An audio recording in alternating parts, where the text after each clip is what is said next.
Hello everyone and welcome back to another tutorial video, and today we are going to look at how to fly an auto approach in the 737. So just a quick disclaimer, I'm not a real pilot, I'm just a flight sim enthusiast. So everything might not be 100% correct, but at least it should be good enough to conduct this as realistically as possible. So should we just jump straight into it? So we are currently inbound Baba for the RNP approach for MV31 in Haugesund, Karmøy. And this is already where it starts. So there is about 3 to 4 different RNP approaches available out there that we need to look at. So we have RNP, the RNAV RNP that we have here, the RNP GNSS, LPV and RNP AR approaches. So we can start off with the RNP here that we have here. And the GNSS, that's going to be basically the same, not really going to be make any difference for normal operations. When it comes to the LPV, that's a bit different. LPV requires you to have some extra certification and does have extra certification requirements. So I don't really know about any 737 operators that is LPV certified. I might be wrong, but at least I don't know about any. So in general, LPV is not going to be really anything for us in general. And then we have the last one, the RNP AR approaches. So AR starts for authorization required, and that's basically RNP approaches with some extra certification requirements for both airlines, aircraft and flight crew. So that's something we're going to be looking at in a separate tutorial video. So that's something we're not going to be going into today. So then we can start at the FMC or in the FMC. So we can start off in the descent page. So basically the setup is going to be the same for like a normal ILS approach. We need to make sure in the descent forecast that the correct QNH is set. We're going to go into that a little bit later on. In the next page, we want to check that the glide path angle is correct. So it is 3 degrees in the charts and 3 degrees in the FMC as well. We can accept a deviation up to 0.1 degrees. If it is more than that, that's not acceptable. That means we then can't conduct the approach. But at least if it is a deviation up to 0.1 degrees, then it is acceptable. And then we need to look at the runway waypoint. So for many RNP approaches, we have a designated runway waypoint, and that's the case here as well. That means we're going to be able to have flight director guidance all the way in to the threshold of the runway, in this case runway 31. But this is not the case with all the RNP approaches out there. There's a few RNP approaches that have guidance to specific waypoints, so many miles out from the runway, and then you need to fly visually for the rest of the approach. That means you need to recycle the flight directors. So that just basically means you are not going to be able to have guidance all the way in. An example is the St. Martin, for example, and also, if I remember correctly, Molde is one of those as well. That's just a few of them. That's very important to know, to make sure that to know if you have the runway waypoint in or not.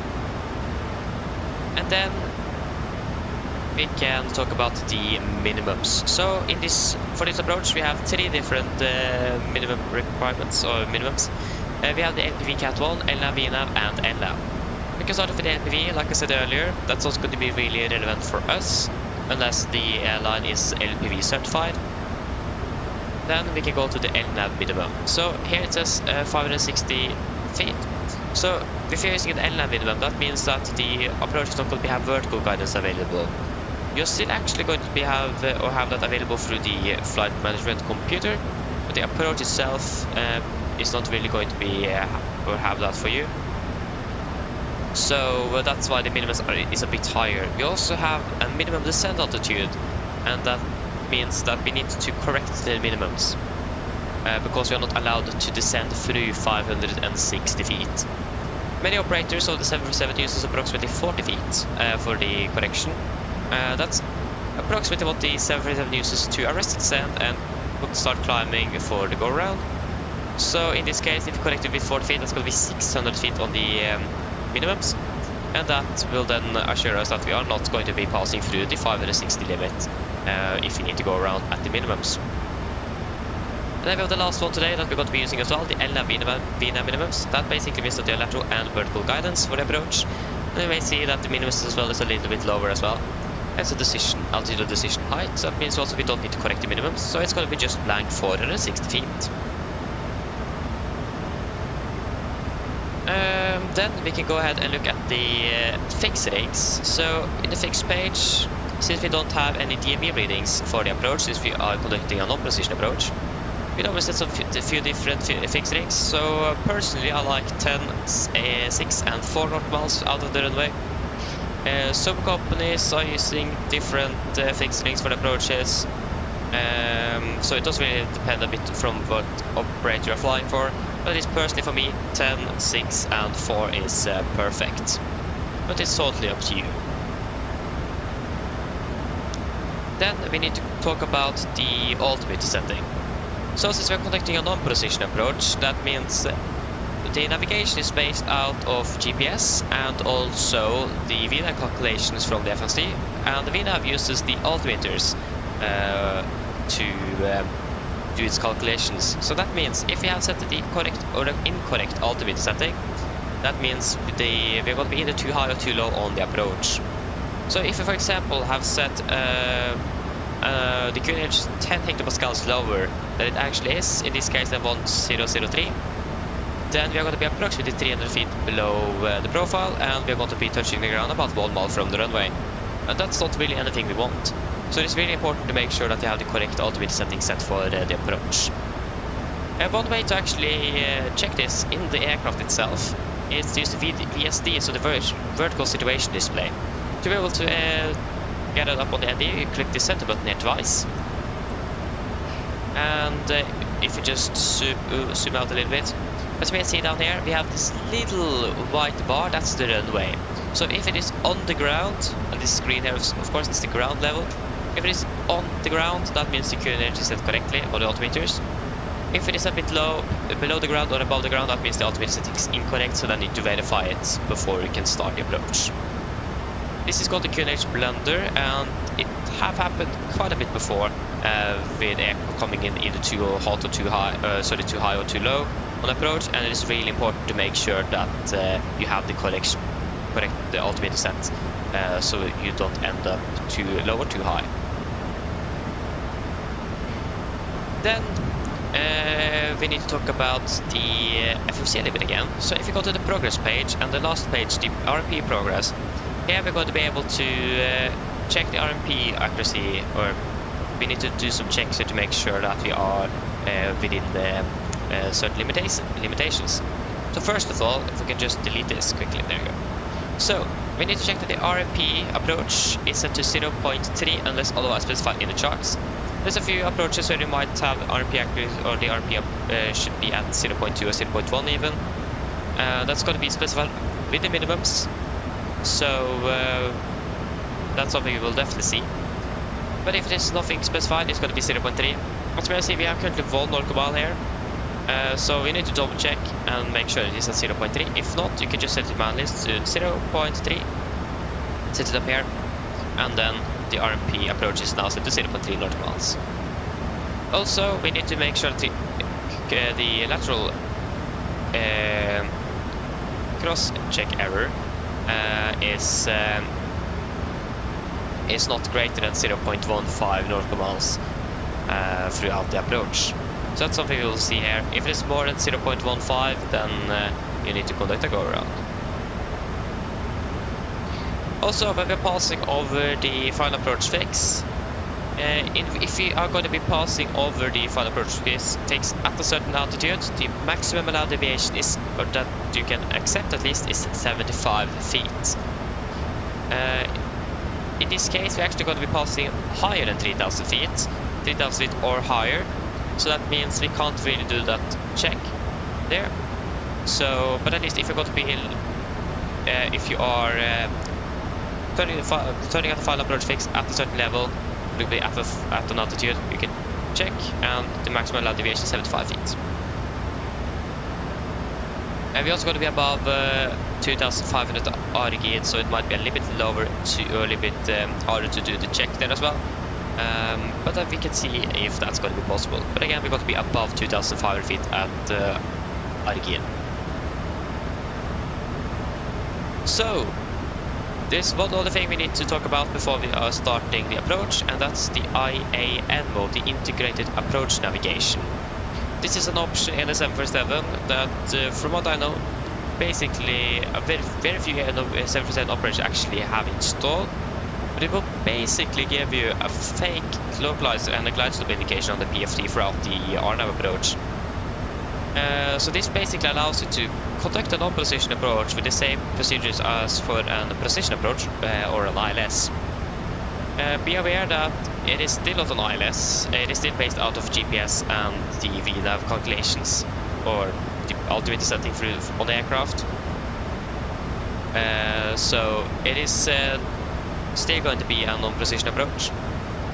One other thing is that if you're, for example, doing some curved approach, for example, if you're turning in about 4-mile final for the runway, then you can't use the IAN mode because it is using the white dotted line here out of the runway, the runway extended center line, and the vertical or the VNAV profile in the aircraft or in the FMC to calculate the localizer and the glide slope indications on the PFD. So you need to be a straight in approach for it to be working.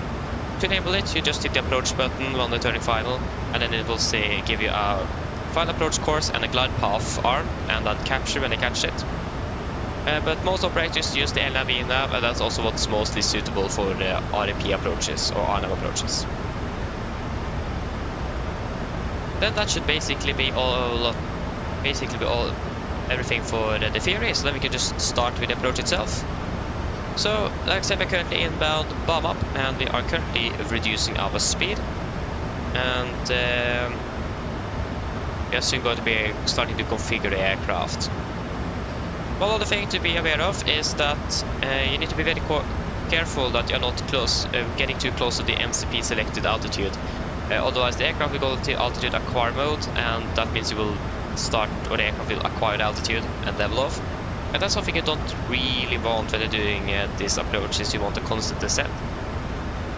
So be very careful with that, and it will acquire altitude at about 300 feet above or below the altitude. One other thing now, since we are starting to get close to the approach itself, we need to be sure that we are LNAV and VNAV engaged, that we are in VNAV path. Otherwise, the aircraft will not continue descending on the track. And here we go. We are turning to the final approach fix. We can go up the speed window, speed into vent. We can just maintain 220 knots.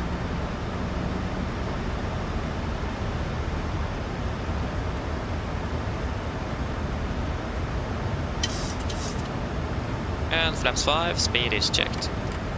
And we can reduce the speed down to 200.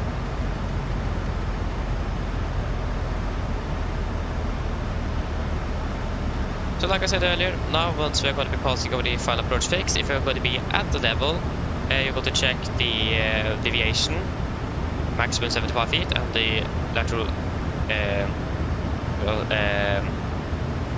cross-check error there, to make sure that you are still on path. Like I said earlier, we are going to be above 3,000 feet, so that means we can't really do that check. Okay, so now in the 2 miles before the final approach fix, we are already past that, or when you're clear for approach, you're going to select a lower MCP altitude, and we will set it down to the minimums. In this case, 460 feet, but we can't set 460, so we just set it to 500.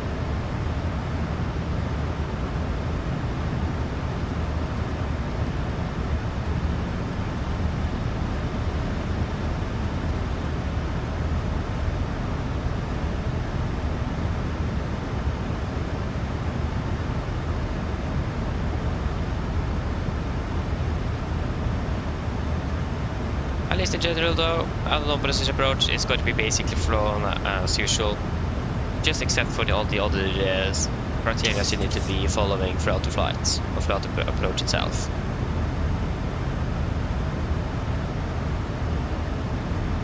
We can reduce down to 180 knots,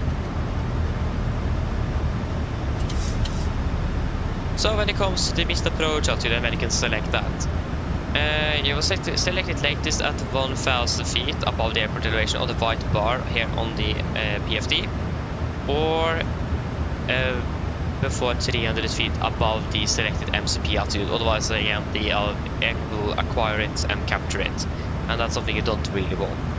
The earliest you can actually set the MCP is then when you are 300 feet below the missed approach altitude. In this case, today the missed approach altitude is 2,500 feet, so that means you can set it earliest when you're passing 2,200 feet. So that's going to be now very soon.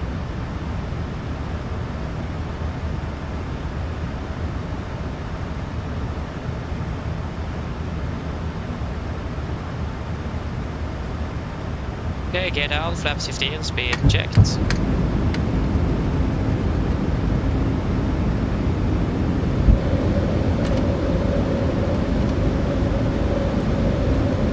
Camera cruises for landing please, lab checks to flaps. Camera roll given and discharge bridges, continuous, speed brakes are on the ground, flaps holding 50. So now as you may see we already passed 2,200 feet, so it's important that you be a little bit quick on the when you're setting it a bit higher, so we are sure that you are not, so the aircraft doesn't cap or acquire the altitude and change the mode. So important to be aware of that as well. Otherwise you will have a bad time on the approach. And flaps 30, speed checked.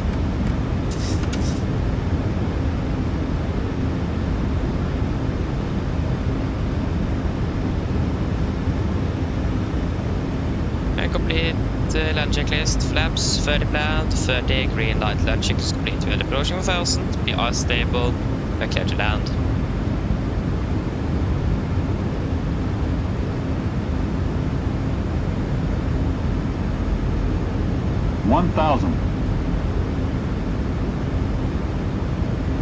Disconnecting.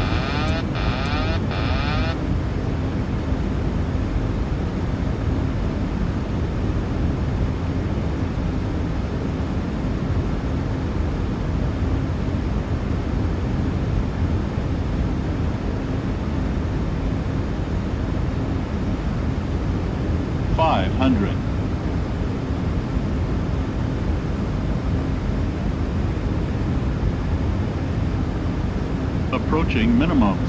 Contact. Minimums. 300.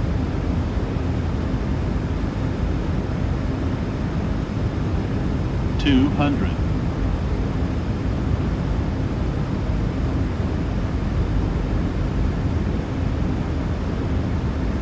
100. 50, 40, 30, 20, 10.